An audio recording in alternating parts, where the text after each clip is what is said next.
بازم سلام و احترامات خود خدمتتان تقدیم میکنیم.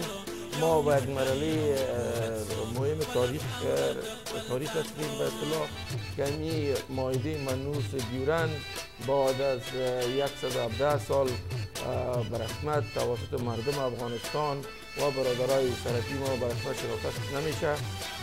به این ترتیب ما همین مراسم پس‌گزیره ما تجلیل میکنیم. این مائده منحوس دیورند است. امیر قاسمی جان اگر پیش کامرا بریم پیش رقابت بشه.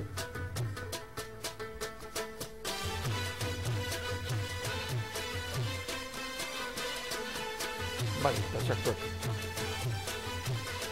بسیار لطف کنید. ما این امروز ختم میشه اعلان میکنیم برای مردم افغانستان.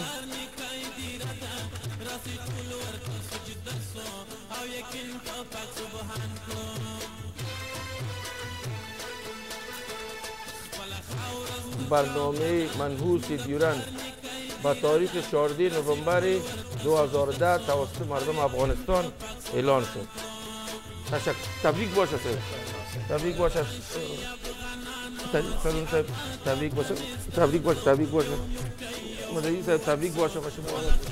باشه تبریک باشه به شما.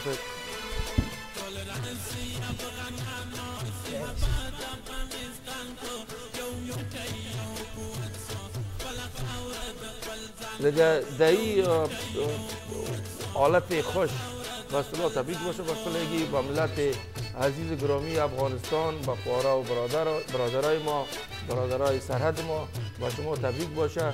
امید است که این موضوع را جامعه بین‌المللی و خصوص امریکا و ناتو به یک توجه به خصوص کنه که پرابلم ملی ما را حل فصل کنه. ما میریم به برادرای عزیز.